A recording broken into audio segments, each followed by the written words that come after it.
Hello students, let's continue our discussion in computer organization. Next topic is about the performance of a processor. So performance, to measure the performance of a system, some parameters to be, some of the basic parameters to be considered. Say, you can say performance is improved or performance is good if the system is capable of running a task or completing a task at shorter time. Yes or no? Just analyze.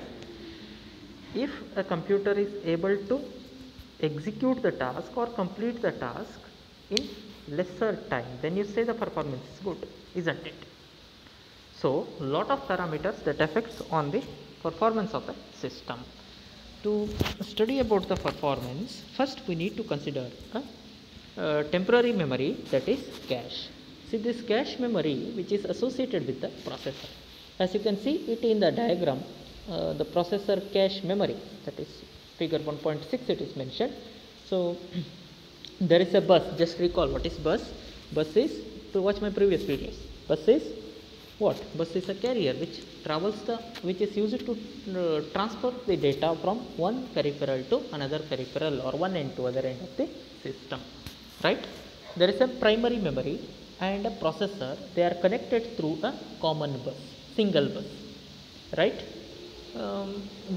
Direct bidirectional transportation of data, as well as data from primary memory towards bus, as well as bus towards primary memory or main memory. Similarly for the processor. So you can see the bidirectional arrow there. Observe the diagram carefully, right?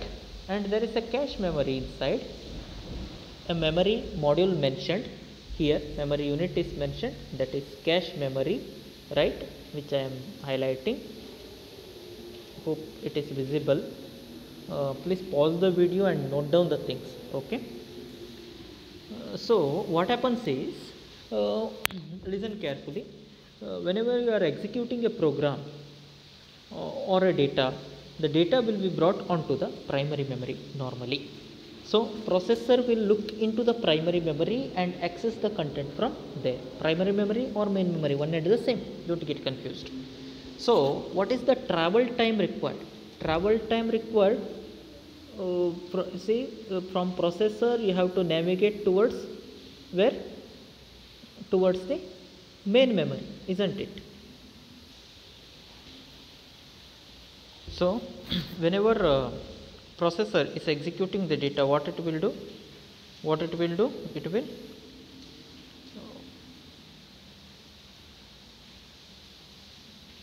It will look into the primary memory. Okay, it will look into the primary memory, whereas the time required to travel from processor to primary memory, if you compare, see, cache memory is far nearer compared to main memory in the diagram. Check the diagram carefully. Change the rotation. I will rotate it. Okay. Yeah. Hope it is clearly visible now.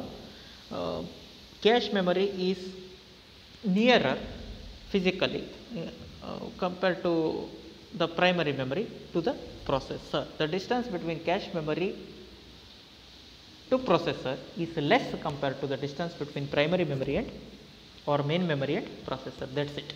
So if the distance is nearer, easily data can be accessed. Data can be accessed in less time, isn't it?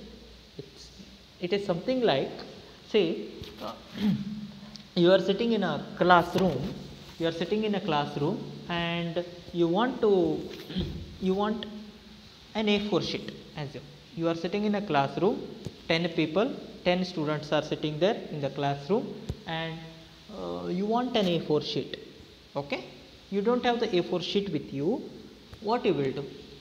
Assume your friend has got the A4 sheet with him or her, as well as your friend in the another section also has got the A4 sheet. So whom you will access? Normally, normal condition, right?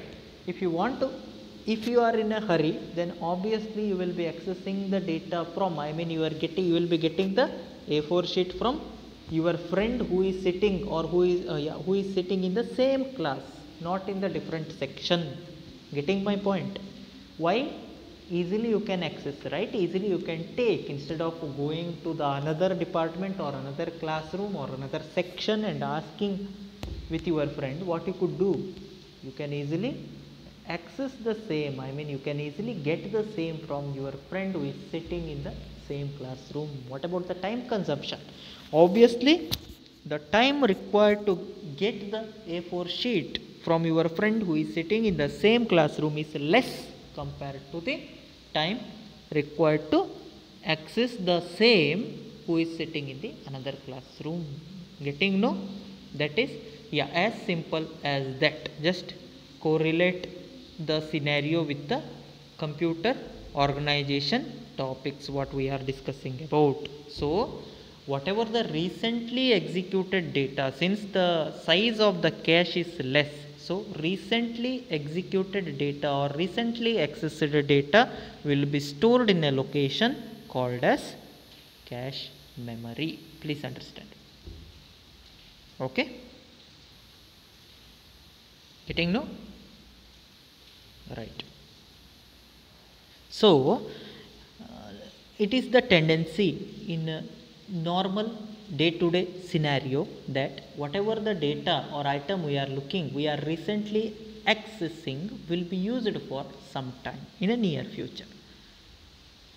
That is what the motto behind implementing the cache memory. Normally cache holds, since its size is very tiny, very limited compared to the primary memory or main memory, what it does, only the recently executed or recently accessed elements or data will be retained by the cache memory. So in a near future, if a processor is looking for the same amount of data or same set of data, instead of accessing it from the main memory, what it could do, it can easily go for accessing the same from the cache memory. This is how we can improve the performance of the system, by implementing the cache memory along with the processor. Very simple topic. Please try to understand. Very simple as well as very important topic from the examination point of view, as well as this is the fundamental topic. If you understand properly, next module topics will be easier for you people. Okay? The next parameter, here we are talking about the performance, various parameters that affects the performance of the system. And the first one among them is implementing the cache memory along with the processor. The second parameter that affects on the performance is processor clock. So processor circuits are controlled by a timing signal which is called as clock. Normal meaning of clock. The same is applicable for this as well. The clock defines regular time intervals. This time interval is called as clock cycle.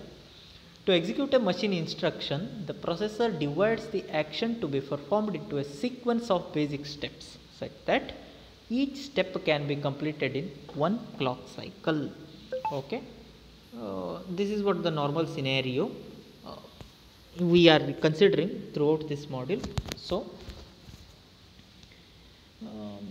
it is estimated, or it is assumed, or it is calculated that at regular intervals the computer is going to, or processor is going to complete certain task. So what is that regular interval? We call it as cycle, clock cycle. Okay. To execute a machine instruction, the processor divides the action to be performed into a sequence of basic steps such that each step can be completed in one clock cycle. The entire work is divided into several steps and each step is completed in one clock cycle. That clock cycle can be a second or millisecond as per the convenience. So let P be the length of one cycle, one clock cycle. Okay, as I told you, its length may be in terms of units, say seconds or milliseconds. Let it be T in general. And R is called as clock rate. Then relationship between P and R is given as clock rate can be defined as follows. Clock rate is nothing but 1 by P, where P is the length of the clock cycle. So inverse value of the length of the clock cycle will give clock rate in terms of hertz. Okay, cycle per second. This is also called as cycle per second in general. So, or in terms of hertz. You must have seen the specifications of your laptop or PC, what you are using. Okay, clock rate is mentioned. Just check. Next parameter to be considered is basic performance equation. To estimate the performance of a system, one more parameter we have, that is analyzing by considering an equation, basic performance equation. Let T be a processor time required to execute a program. Okay, some for this analysis we need to study some type of formula. Let T be a processor time required to execute a program.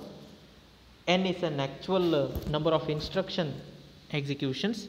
Then S is an average number of basic steps needed to execute a machine instruction, and R is a clock rate or cycle per second. Then T can be given as processor time can be given as N into S divided by R.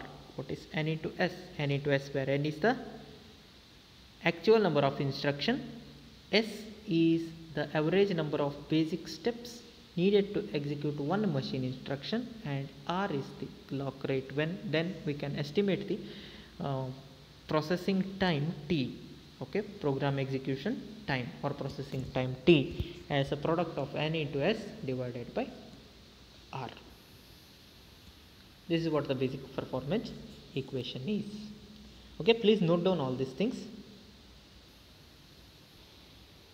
So in this equation, as per this equation, to achieve high performance of the system, and the computer designer must reduce the value of T. This is obvious, right? Performance time, processing time should be reduced.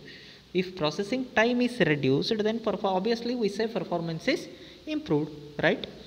Which means reducing the value of N into S and increasing the value of R. That's it.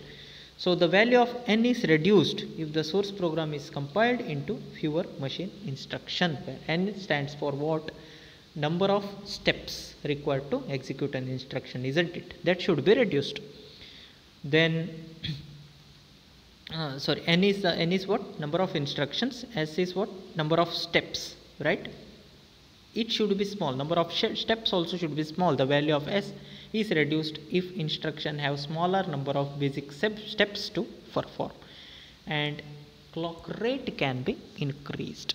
Clock rate can be increased. The value of R can be increased by using higher frequency clock. That's it. So if we do so, that is, if we reduce N and S, and if we try to improve R, that is clock rate, obviously the processing time T will be reduced. If processing time T is reduced, means what? If T is reduced, then performance, we say performance is good or performance is improved. Okay, let's see this numerical part later. Then we have performance measurement using spec rating.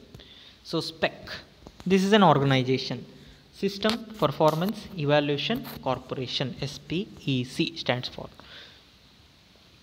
Please note down all these things. Pause the video, note down the contents. Okay. Maintain separate notebook for each subject. Okay. As usual, you have got 6 theory subjects and 2 practicals. Next is the performance measurement, SPEC, System Performance Evaluation Corporation. This stands for SPEC, which selects and publishes the standard programs along with their test results for different application domains. So what it does is, this spec is an organization. This organization, the duty of this organization is to give the rating. So what it does, it just does the comparison. Comparison in the sense, same set of programs are executed on different system. One is considered as the standard system, and the rest are considered as the system under test. So the performance of the systems under test or systems being tested, it compared with the is compared with the performance of the standard system. Okay, in that way rating is given. So spec rating is given as follows. It's a ratio of running time on the reference computer to running time of the on the computer under test. So various set of programs, not only the single program, different or variety of kinds of programs are executed on two different systems. So say one is the standard system, second one is the system under test. So running time for each program on the computer, reference computer, divided by running time of all the programs on the computer which is being tested. This ratio, the value is called as spec rating. Okay. So if spec rating is 50, the value obtained is 50, which means that the computer under test is 50 times as fast as the reference computer. If the test is repeated for all the programs, as I said earlier, not only the single program, multiple types, variety of types of the programs, maybe a game also. Okay, maybe a game also, it may be a game also, is tested on both the computers to measure the rating. The test is repeated for all the programs in the spec suite and geometric mean of the result is computed. The mean value of the result is computed. That's it. Mean value or average value, geometric mean value of the result is computed to estimate the overall performance. So overall spec rating is given as the geometric mean, that is phi from I is 1 to n, which stands for what? Which stands for if there are n different kinds of programs to be tested, then take all summation, geometric mean of that. Spec of I, which gives rating of each test to the whole ratio of 1 divided by n. Please note down it. Please note it down. I will repeat the formula. If it is blur, if it is not visible, please pause here. Spec rating is given as follows. Spec rating which is equal to what?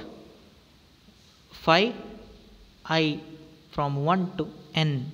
Spec of I suffix is there to the whole ratio 1 divided by n. 1 divided by n, that means nth root of that. Okay, please note it down. This is what the geometric mean of all the test result or average value of all the test result, hence overall spec rating is given. Okay, please go through all the topics. These are the various parameters that affects on the performance. Next concept is about the memory, location and address. So how does physically we are going to identify each and every locations in the memory in terms of bytes, that we have to see. Let us see them in the next session. Please again I repeat, please pause the video, note down the contents, note down the things. Okay, please note down the things and revise them. Okay, so till now the basic concepts we have discussed: basic relationship between the processor, memory, then single bus structure, various performance parameters. These are all the topics and other basic topics we have discussed so far. Please maintain separate notebook for each subject. Similarly, maintain the separate notebook for this subject, especially computer organization, and note down the contents. These are all very, very important topics. Okay. In the next session, let us see about the memory location and addresses. If you have any doubt, feel free to ask. Thanks for watching. See you in my next video.